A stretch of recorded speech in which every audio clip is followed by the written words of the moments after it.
Hey guys, welcome into Tony Talks Trash About Music. This is the ultimate part of our Zappa countdown here, 25 to 1.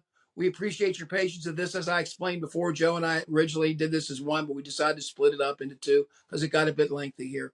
So we appreciate you guys being with us, and beginning with 25, here's the second part of our program.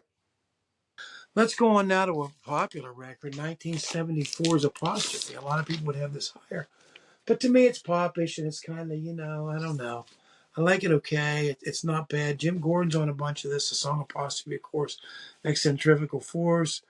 Ainsley plays on a lot. Uncle Remus Stinkfoot, Cosmic Debris, Nana Rubs It, Don't Eat the Yellow Snow. Of course, it turned into a long thing. I've got a long trail of bootlegs of the way that whole thing developed, and it really developed kind of an improvisational thing until it kind of turned into something. I have quite a few records while, where the song is basically just kind of a beat about Nanook and the story, and he's sitting talking the story in 1974. Look, I love it. I wish they would have had the end part of whatever the end part of Nanook Rubs It is not on here, which, that's, to me, that's the best part of the whole part, and they kind of cut it off before that on this record. But nevertheless, great recording. Ralph Humphrey on this as a drummer. Fantastic drummer. And that was it. So now let's talk to number 24.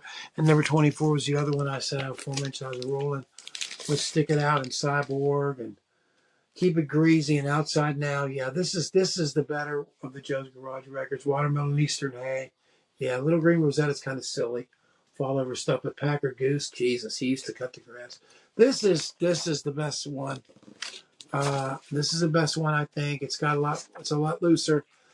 It's a lot funny that comes to a conclusion here. It's the same band: Zappa, Cucarulo, Wally, Willis, Wolf, Barrow, Man Called Yuta, and O'Hearn on some. Great band, great record, great classic album. Wish that wish it had a little better reputation than some of the stuff that happened. I mean, I think the Zappa records are. I think this period of time really kind of resulted from the problem with Warner Brothers, and I think during the period of time, a lot of this stuff was done through Mercury Records at this time. I think it was distributed. So I think they had a major distribution deal, but again, Frank had to work hard and realize what he was doing and try to successfully sell what he could and end up keeping a higher percentage of what he had. So one of the real first artists to do that. Let's get into number 23 next, and we're going to talk about the great kind of event that's connected with Saturday Night Live and everything else, I guess. You got the Ed you got the regular band, but you have Don Pardo on here, I think. Sofa Manx Needs Women, Black Page, all the Black Page stuff, Titties and Beer Chorus, pop stuff coming out. It's a beautiful song. Illinois Enema Bandit, Purple Lagoon, which is a real jazz name. You see the big band here. It's the introduction to Ray White, really, here. And you see Ruth there, and just a fantastic band. I just think, when you look at everybody on here, Ray, Wright, Eddie Jobson, O'Hearn, Bozio, Underwood, Pardo, Samuels, Brecker, Martini, Cutler, Malone. This is all the horn section. You can't beat it. And there's some great stuff on this. And, Punky's Whips was actually on this, on the original version. I do not have that version, but it was later released on some of the other archival stuff that they had. And, that's what we're going to do with that. But that's Zappa in New York that we're talking about. Number 23 with that. With number 22, I'm going to go to a record that I do not have on vinyl. And that is number of the sad thing that I bitched about at the beginning. Number 22, The Best Band You Never Heard in Your Life, which, is a great companion to the other record, which was Make a Jazz Noise Here from 1988. It's the first one. The Best Band You Never Heard in Your Life from it's 1991, but it's from the 1988 tour. Different versions of Purple Haze and some different stuff from some funny things. Great version of Smooth the Cleveland. Great version of just a great document of applying. There's a little more adventuresome jazz stuff on Make a Jazz Noise Here, obviously, because of what you have. But I do think on one of these, and I believe it's this one, you have the Eric Dolphin Memorial Barbecue. You know, I've got some different stuff on these.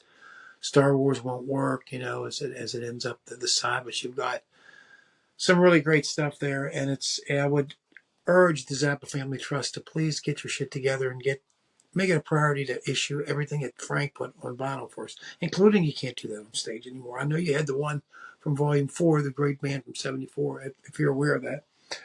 I have one of those, I can show it to you. But let's move on down from that to number 21. I still remember being in line watching the Todd Rundgren show out in Zanesville, Ohio, summer of 72 out near Columbus, and this sucker came on, man. Tamago, what a sound, man. This was a record where he burst out of the situation with the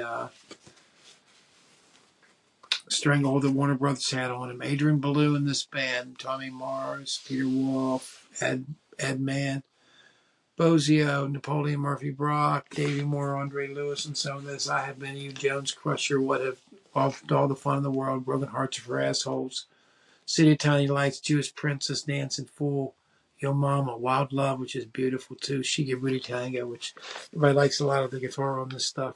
And this is really where probably a lot of the shut up and play guitar started, with stuff like Rat Tamago and these beautifully long guitar things. It's Frank Zappa said, you know, I'd just as rather sign my name to that as I would a long composition. But this record really rocking hard, really great band with Bozio and the crew.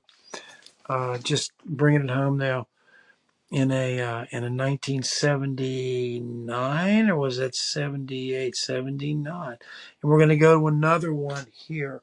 That was number 21. Now we're going to go to number 20, and that is going to be the Yellow Shark. The Yellow Shark is a classical piece and a classical composition done by Frank that is not on vinyl that I know of. I don't have it. I have the CD somewhere. I've got my CDs packed downstairs. I don't know if it's in those or missing somewhere, but I couldn't find any of those except Phase 3 over there, and I'm going to grab it in just a minute. But number 20, Yellow Shark, was really towards the end of Frank's life before he died. There was an honorary thing. They worked up this music with the Ensemble Modern, went over and played, and some of the people came over too from to his place, rehearsed the situation with him, and they really tried to play some of the string stuff that was impossible before to perform, and some of the actual synclavier stuff was actually performed by this great band. Name escapes me at this time, but I don't have it here with me. But really a nice classical piece.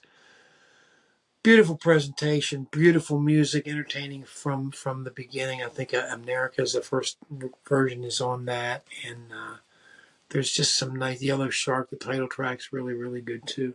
So I mean, I think it's really great, and that's number 20. And I apologize, I don't have it here to talk about.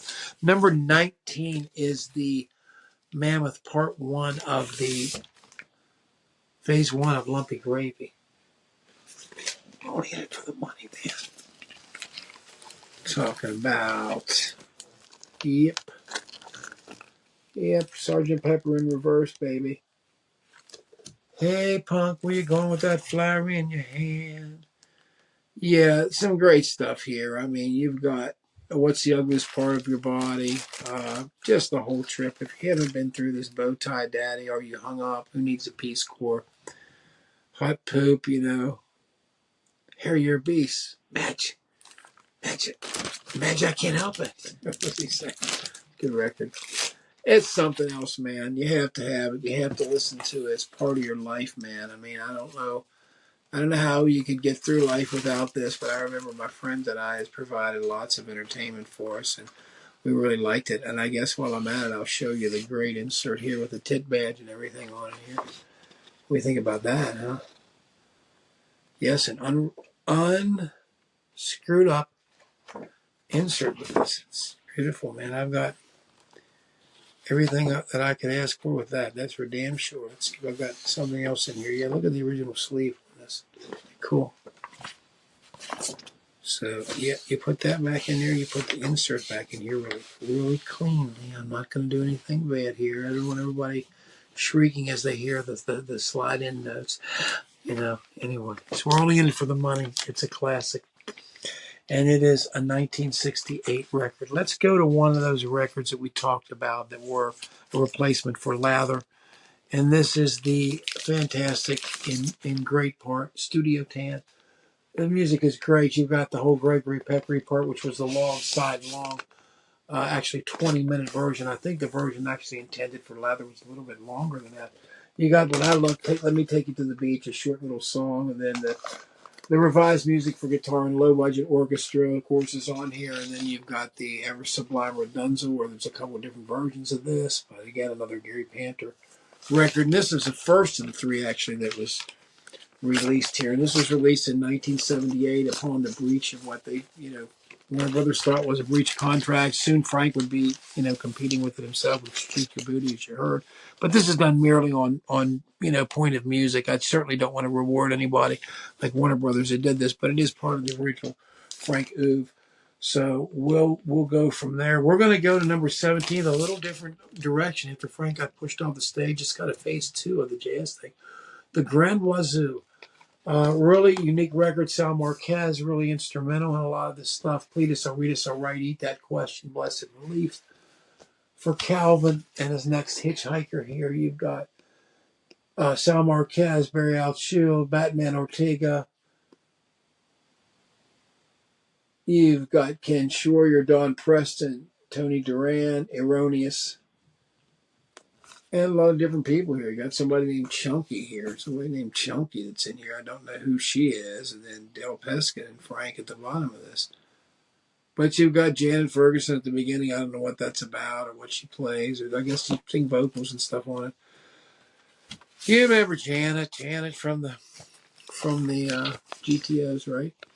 Maybe she's one of them. She's off the GTOs. I'm not sure. But she's like a member that got glued on, maybe, or something. I remember the one where the one girl was pissed off about some of the people that Frank had insisted would go into. Well, they're really not GTOs or whatever. The Panelists of Barrack or whatever said that. But anyway, I'm babbling here. Let's go to number 16, which is the fantastic live Roxy and Elsewhere 1974 touring band. Doing mathematical puzzles in your head with Penguin and Bondage, Dummy Up, Each End is Art, Don't You Wash That Thing, Stop and Start with great cheapness and Son of Orange County, Beautiful, More Trouble Every Day. And then the insanity of the Bebop Tango, which is on here, and it's just fantastic. And you've got the whole record here. You've got the inside, the cover. This was done way expanded way.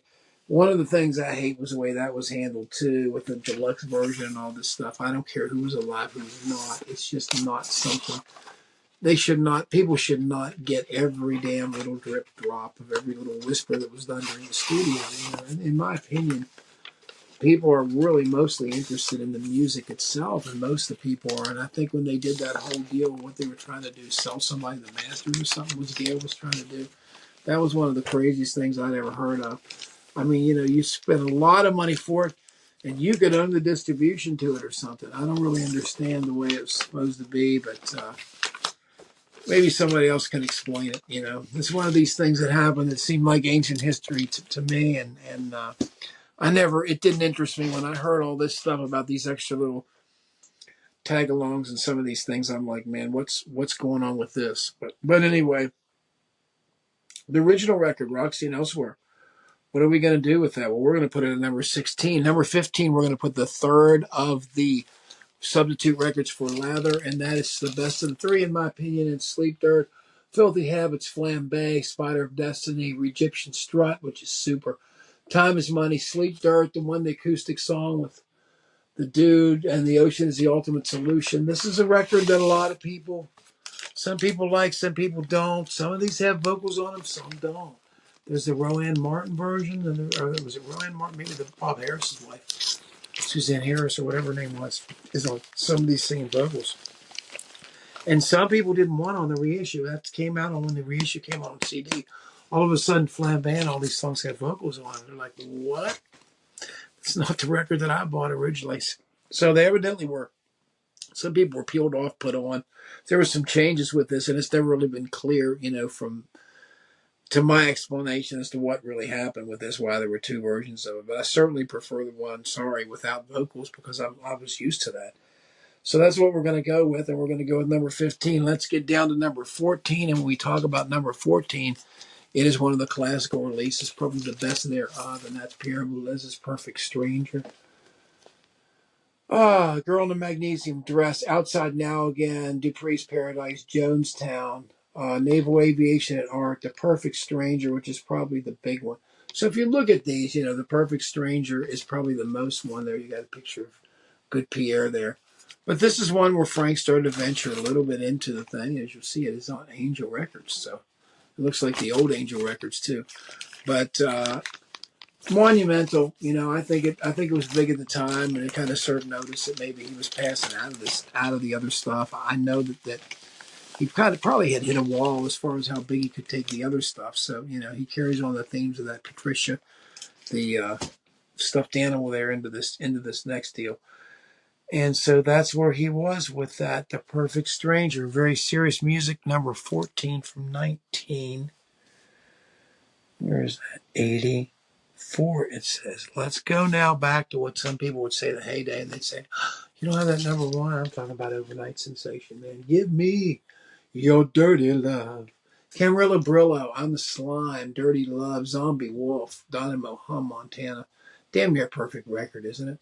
Damn, Tony, what's wrong with you, man? You ranked this thing all the way down at number 13. I know, but what are you going to do when you've got so many great records? Everybody's seen this record before. You've seen the inside of it, right? I think people have seen the inside of it. I forget what else on it, but I don't remember. Yeah, just a bunch of lyrics and some more dripping, stuff dripping off the wallpaper and stuff. Yikes.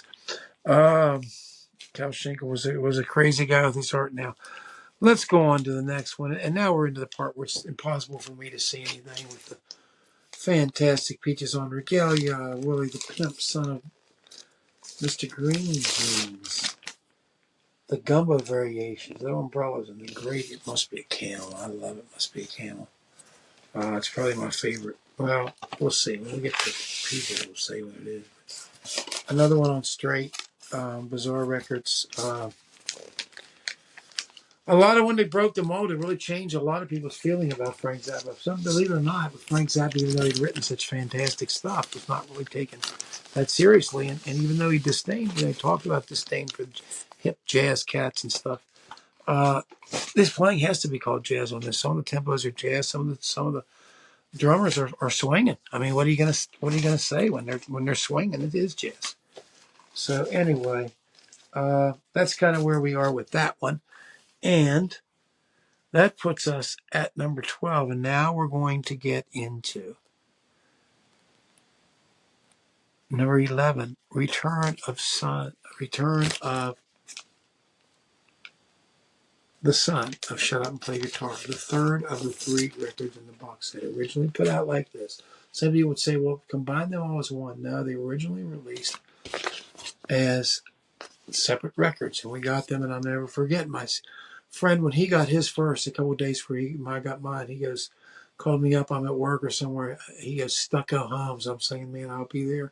He just got the record, and we sat down there and listened to it forever. Polyrhythmic Heaven, Return of Son of Shut Up and Play Guitar. It was a revelation to me the way they mixed this together and how aggressive some of this playing was. Why Johnny Can't Read. That was during the parts. I told you about that live thing in 80 when they did that. Stucco Hums and Canard de Jour, just special little things done. One with Ponte, one done with Warren Cucurullo, Beat It With Your Fist. Man, to me, this is holds a very special place to me. These three records, these Shut Up and Play Guitar records, to me are really something else, and will always be, to me, come at the right time for me in my development as a drummer, development as a musician, to really teach me a lot about improvisation, a lot about things. I played these records nonstop in college. I loved it. I really did. Let's go to, from number 11, let's hit the top 10. You ready? Number 10, we're going to do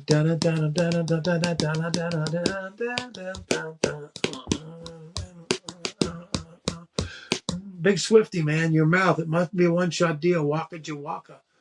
I just agree. I think better than Wazoo. I like Wazoo, Cletus, Aretus, Aritis, and stuff like that. But Big Swifty and Your Mouth, one shot deal.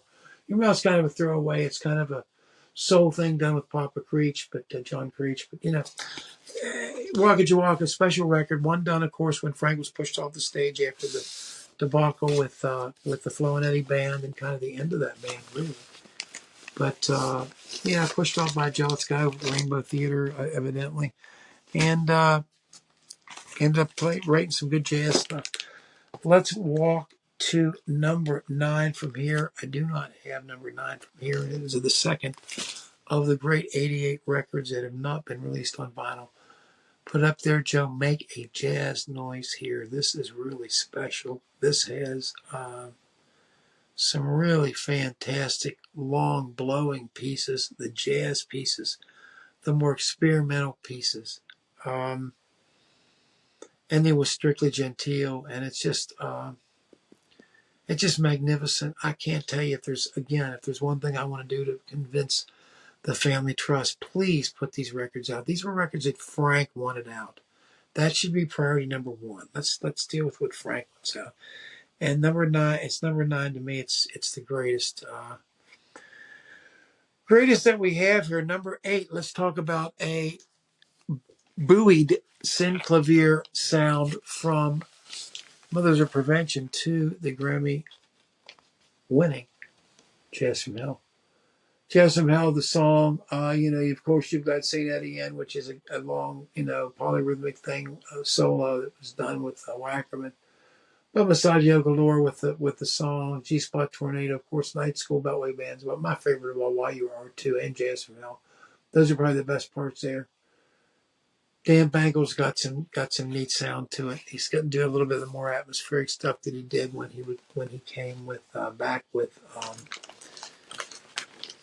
Civilization Phase 3, and that's kind of where we are with Jazz from Hell. And Jazz from Hell is number 8. Let's go to the original here. Shut Up and Play Your Guitar. And Shut Up and Play Your Guitar is my number 5. Again, released in 1981, 555. The first one of the ones I heard, Hog Heaven, and the wonderful Inca Roads, solo that to rename Shut Up and Play Guitar for the 3 nights in London. While You're Out, kind of an acoustic thing done with Vinnie and Warren by themselves. Treacherous Cretins and Heavy Duty Judy just roaring. And Supino Close, one of these ones that repetitive one. I've worn this record out. This record is very, very special in it. I rank these in very special importance to me. These records, really, really changed the way I thought a lot about stuff, and that's why I'm putting them in so high a position here. That's my number 6 Frank Zappa record, Shut Up and Play Your Guitar. My number, that's my number 7, Shut Up and Play Your Guitar. My number 6 record would be what considered to be one of his more serious early records, is the part 2 of Only In It For The Money, Phase 2 or whatever it is. The incomparable Lumpy Gravy, And I do have a Lumpy Gravy adjunct record that was put out before with Sync Trap, I guess, some different parts to it. But this is really something else, This is really Money Music Concrete.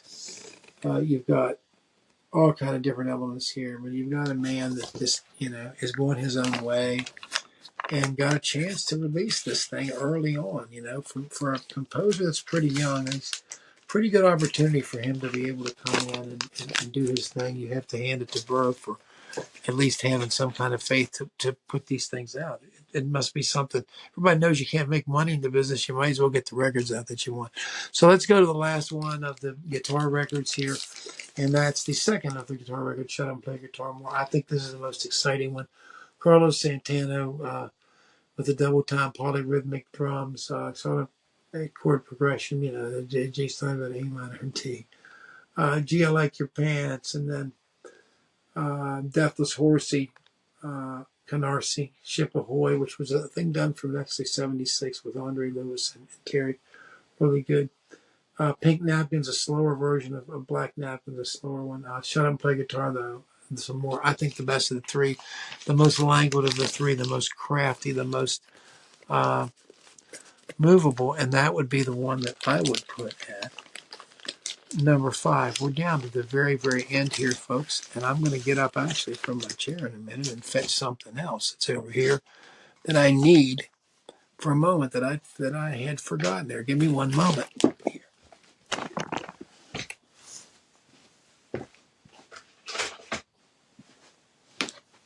And I'm back quickly. And this is, I know, a little unprofessional, but I got it anyway for you guys. Let's go on to the next one here. We're down to the nitty gritty, man. We're down to the legendary. We're down to the blueprint for a lot of what came later and what what undid the mother's invention, Uncle Meade, which sealed the fact they were not going to be commercial. When you have songs like Voice of Cheese, Zoller Skackle, I mean, Dog Breath is fantastic, Dog Breath Variations, but to me, this is the foundation of the music. Fuzzy Dice and Bongos, Sleeping in a Jar, beautiful, Pound for the Brown, We Can Shoot You, Project X, oh God, and the whole King Kong on side 4. You see this beautiful inner sleeve here on this with one of the probably the ugliest covers ever made with this gross, it's like moldy stuff around teeth and things. Just really incredible. Of course, we got the booklet here. You want to see the booklet from me? Sure you do. You get this nice booklet here. And Frank talks about it here. And I guess it's about the time that this is about the time that Beefheart went ahead in here too. Gas mask, yeah. And there's a spinner on the freak out. Oh God. Oh God, here we go with the girl with the in the movie. If you've ever seen it, it's pretty ridiculous, really. Dolph with his young rifle sung "MU Missing Vulpituizer," right in the ass of it, whatever it is. That's okay, man. Bulbous. Man, Motorhead, those guys, all pictures in here. I guess maybe this isn't seen too much. I mean, maybe not anymore. Maria Strada, of course, now, and he's still in jail or not. Anyway, that's the back of it. The Great Uncle Meat, folks. I remember hearing it down with my friend Craig. We heard it down at the beach. He bought it on 8-track. The first time I ever heard it, I give him total credit. I heard it, I couldn't believe it. It was some of the most weird, high-end stuff with those synthesizers. We Can Shoot You and all that stuff. I was like, what the hell? What is this? I mean, but he got it and he stuck it through. And I remember listening to it down at the beach. And I remember down there at the time we had some escapades that were pretty funny. These days I'll tell you what happened with the Uncle Meat thing. But my friend and I went down to the beach. We were young and irresponsible, and somebody gave us something, and we ingested it, and we said, "Shit, nothing's happening. We're going home." So we went home up to the beach. We stayed a couple blocks away from these people. This is when Craig was playing Uncle Meat the whole time, so it reminds me of this, I'll tell you. And then we woke up in the middle of the night, and of course I woke up and you know what? It was full on, man. So my friend was sprung up at the same time. We're like, ah! So we walked back down there, and he's playing Uncle Meat and everything, and it was even more cosmic in the world. But what a crazy vacation that was. Liberate yourself from being a high school student into college. And some people go cross country. We just went down to the damn beach then. That's number 4. Let's talk about number 3. Number 3 is, I think, one of the greatest recording records of all time. One of the greatest bands of all time. And as Neri talked about, in the same esteem as it should be, it really highlights the best of what the best of the band is. And I'm talking about 1975's tour de force called Inca Roads and One Size Fits All. Inca Roads pajama people can't afford no shoes. Florentine Poe and San Bernardino, Andy. Sofa number 2. I can't imagine a better recorded record of the time. You talk about records used for stereo, used for things. This is absolutely one of the best engineered records, best recorded records, best sounding records still to this day. this play here, I can put this thing on. This thing will rattle the windows. It's great. It's clear. It's recorded so well, and whoever recorded and the way they recorded it, I'm very, very jealous of. But that is my number 3. Now let's get down to the nitty gritty. I've complained before. You've seen my video before, and this is really the problem I have with the Zappa Family Trust.